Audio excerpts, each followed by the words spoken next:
खबर आई है जिसने पूरे यूरोप की नींद उड़ा दी है। 70 साल पुराना वो गठबंधन जिसे दुनिया की सबसे बड़ी सैन्य ताकत माना जाता था, आज उसकी नींव हिल रही है और इसे हिलाने वाला कोई दुश्मन नहीं बल्कि खुद उस गठबंधन का सबसे बड़ा सदस्य है। जी हां, अमेरिका।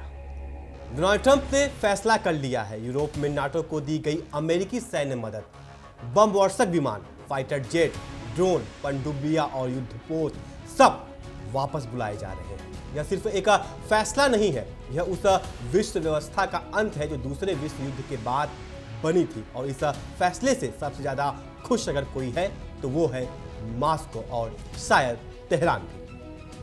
आज हम इस पूरी कहानी को शुरू से समझेंगे। नाटो क्या है, ट्रंप की नाराजगी क्यों है, रूस और ईरान को इससे क्या फायदा होगा और यूरोप अब क्या करेगा। बने रहिए क्योंकि आज की खबर सिर्फ यूरोप की नहीं, पूरी दुनिया की तकदीर बदलने वाली है। जी बिल्कुल प्रिया, पहले यह समझना जरूरी है कि नाटो आखिर क्या है और इसकी इतनी अहमियत क्यों है। नाटो यानी नॉर्थ अटलांटिक ट्रीटी ऑर्गेनाइजेशन, यह 1949 में बना वो सैन्य गठबंधन जो दूसरे विश्व युद्ध की तबाही के बाद यूरोप को सोवियत संघ के खतरे से बचाने के लिए बनाया गया था। इसमें आज 32 देश शामिल हैं। इसका सबसे बड़ा और सबसे अहम सिद्धांत है आर्टिकल 5, यानी अगर किसी एक नाटो सदस्य देश पर हमला हुआ तो यह सभी सदस्यों पर हमला माना जाएगा और सब मिलकर जवाब देंगे। और इस पूरे गठबंधन की असली ताकत थी अमेरिका। अमेरिका के परमाणु हथियार, उसके फाइटर जेट, उसके युद्धपोत, उसकी पनडुब्बियां, यही नाटो की असली रीढ़ थी। यूरोप के देश अमेरिकी सुरक्षा छतरी के नीचे बैठकर चैन की नींद सोते थे। उन्हें पता था कि अगर रूस ने कभी हमला किया तो अमेरिका उनके साथ खड़ा होगा। लेकिन अब वो भरोसा टूट रहा है और इसे तोड़ने वाले हैं खुद डोनाल्ड ट्रंप। जी बिल्कुल, और एक रिपोर्ट के मुताबिक ट्रंप ने अपने दूत अलेक्जेंडर वेलेस ग्रीन को नाटो पॉलिसी डायरेक्टर्स की मीटिंग में भेजा और साफ संदेश दिया, अमेरिका अपने strategic bombers, fighter aircraft, drone, submarine और वारशिप यूरोप से वापस बुला रहा है। अभी यह तय नहीं है कि कितने हथियार पूरी तरह हटेंगे, कितने आधे रहेंगे और कितने बिल्कुल नहीं हटेंगे, लेकिन दिशा साफ है, अमेरिका यूरोप से हट रहा है। जी बिल्कुल दोस्तों, ट्रंप की नाटो से नाराजगी कोई नई बात नहीं है। ये नाराजगी पुरानी है, गहरी है और इसके पीछे कुछ तर्क भी है, भले ही उन तर्कों से दुनिया सहमत ना हो। ट्रंप का कहना है कि नाटो में शामिल यूरोपीय देश अपनी रक्षा पर पर्याप्त खर्च नहीं करते। नाटो का नियम है कि हर सदस्य देश अपनी जीडीपी का कम से कम 2% रक्षा पर खर्च करे, लेकिन ज्यादातर यूरोपीय देश ये लक्ष्य पूरा नहीं करते और अमेरिका अपनी जीडीपी का करीब 3.5% खर्च करता है। ट्रंप का तर्क है, हम अपना पैसा लगा कर यूरोपियों की रक्षा क्यों करें जब वो खुद अपनी जेब ढीली नहीं करते। यह तर्क सुनने में सीधा लगता है, लेकिन दोस्तों असलियत इससे कहीं ज्यादा जटिल है। नाटो सिर्फ यूरोप की रक्षा का मामला नहीं है, यह अमेरिका का वैश्विक धाक का मामला है। यूरोप में अमेरिकी फौज की मौजूदगी अमेरिका को दुनिया का थानेदार बनाती है। अगर यह मौजूदगी हटी तो अमेरिका का तो वो रुतबा भी हट जाएगा। लेकिन ट्रंप इससे आगे गए हैं। उन्होंने अपने चुनावी अभियान में खुलकर कहा था कि वो नाटो को छोड़ सकते हैं और यहां तक कहा कि जो नाटो सदस्य देश अपना खर्च नहीं उठाते, रूस को उनके साथ जो चाहे करने की छूट दे सकते हैं। ये बयान सुनकर पूरे यूरोप में भूचाल आ गया था और अब जब ट्रंप सत्ता में है तो वो उसी दिशा में कदम उठा रहे हैं। जी, यहाँ एक और अहम बात है, ट्रंप रूसी राष्ट्रपति व्लादिमीर पुतिन के बेहद करीब दिख रहे हैं। उन्होंने यूक्रेन युद्ध को रोकने के नाम पर रूस की कई मांगें मान ली है। यूक्रेन को नाटो में शामिल नहीं होने देने पर अमेरिका ने खुद दबाव डाला और अब नाटो की सैन्य ताकत कम करके ट्रंप रूस को वो तोहफा दे रहे हैं जिसका सपना पुतिन दशकों से देख रहे थे। जी बिल्कुल, अब बात करते हैं उस देश की जो इस पूरी कहानी में सबसे बड़ा फायदेमंद है, रूस। पुतिन ने हमेशा कहा है कि नाटो का विस्तार रूस के लिए सबसे बड़ा खतरा है। 2022 में जब रूस ने यूक्रेन पर हमला किया तो उसकी सबसे बड़ी वजह यही थी कि यूक्रेन नाटो में शामिल होना चाहता था और रूस ये बर्दाश्त नहीं कर सकता था। अब सोचिए, अगर अमेरिका नाटो से अपनी सैन्य ताकत वापस बुला लेता है तो यूरोप कमजोर हो जाएगा। पोलैंड, बाल्टिक देश, रोमानिया, ये वो देश हैं जो रूस की सीमा से लगे हैं और जो सबसे ज्यादा रूसी हमलों का डर रखते हैं। अमेरिकी सुरक्षा छतरी हटते ही इन देशों की कमर टूट जाएगी और रूस के लिए पश्चिम की तरफ अपना दबाव बढ़ाना आसान हो जाएगा। दोस्तों, ये भी याद रखिए कि रूस इस वक्त यूक्रेन में जंग लड़ रहा है और उसकी अर्थव्यवस्था पर भारी दबाव है। लेकिन अगर नाटो कमजोर हुआ तो रूस को एक नई ताकत मिल जाएगी। वो यूरोप पर और दबाव बनाएगा, बाल्टिक देशों में तनाव बढ़ेगा और पूर्वी यूरोप में एक नया संकट जन्म ले सकता है। ट्रंप का ये फैसला पुतिन के लिए दिवाली का तोहफा है, बिना मांगे मिला।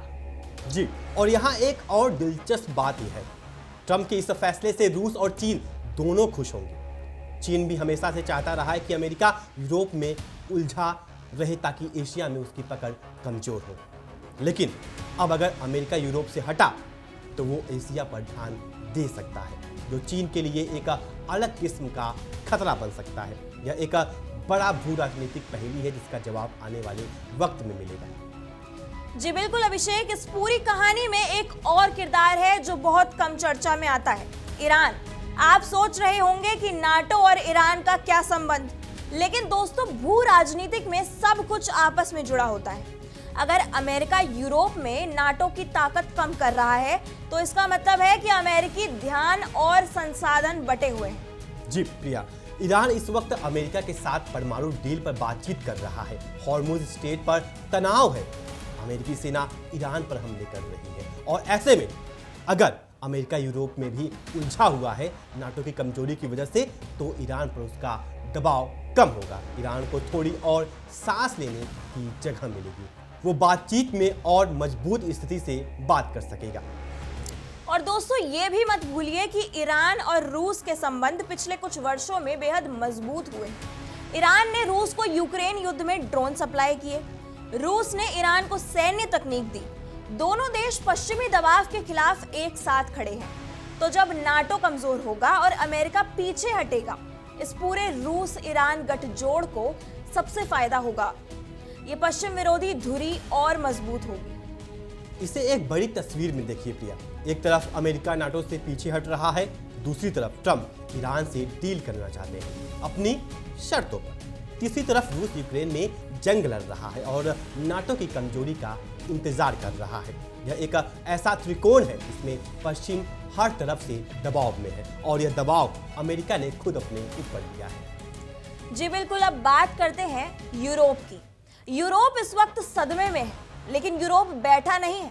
फ्रांस के राष्ट्रपति इमैनुएल मैक्रो ने बहुत पहले से एक बड़ा काम शुरू किया था।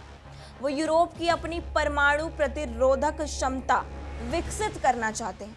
अमेरिका की परमाणु छतरी के बिना फ्रांस के पास पहले से ही अपने परमाणु हथियार हैं। राफेल फाइटर जेट परमाणु मिसाइलों से लैस है।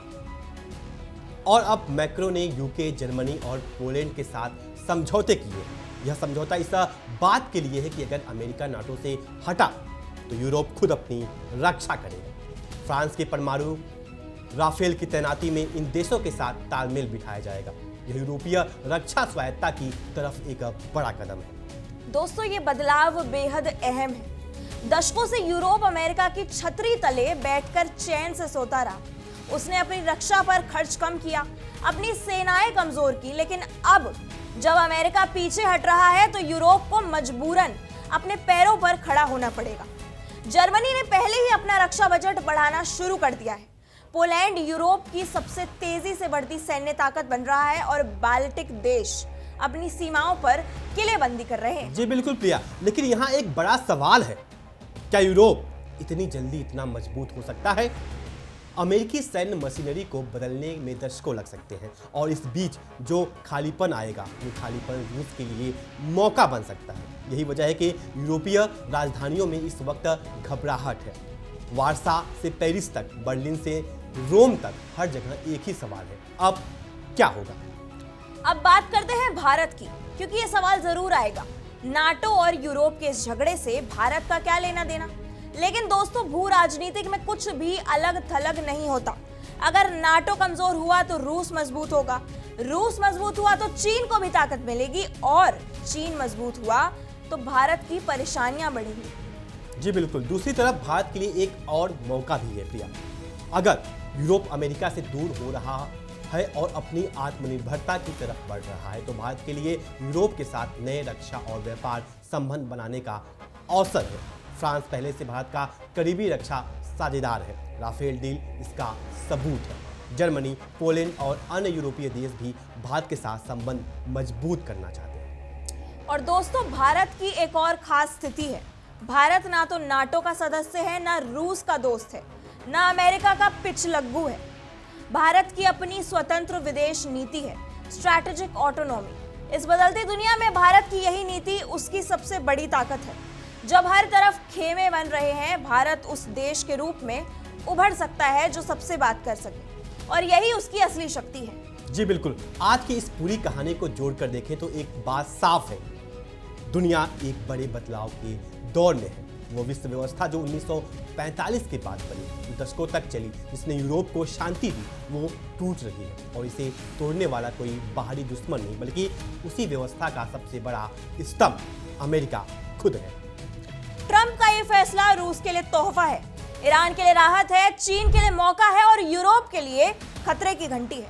नाटो की रीढ़ टूट रही है और दुनिया देख रही है। जी बिल्कुल प्रिया। और यूरोप अब अपने पैरों पर खड़ा होने की कोशिश करेगा। फ्रांस की अगुवाई में एक नई यूरोपीय सैन्य ताकत बनेगी, लेकिन यह रास्ता लंबा है, मुश्किल है और खतरनाक भी। और इस सब के बीच भारत को अपनी स्ट्रैटेजिक ऑटोनॉमी की नीति पर कायम रहना होगा। हर तरफ से दोस्ती, किसी के खेमे में नहीं, यही भारत की असली ताकत है। आने वाले दिन और भी उथल पुथल भरे होंगे। नाटो बचेगा या टूटेगा, रूस आगे बढ़ेगा या रुकेगा, यूरोप मजबूत होगा या बिखरेगा।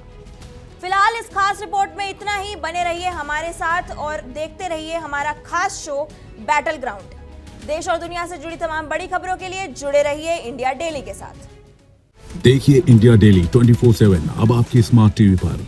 इंडिया डेली मौजूद है सभी डिजिटल प्लेटफॉर्म पर लाइव और लगातार। इंडिया डेली 24/7 हर दिन राष्ट्र को समर्पित।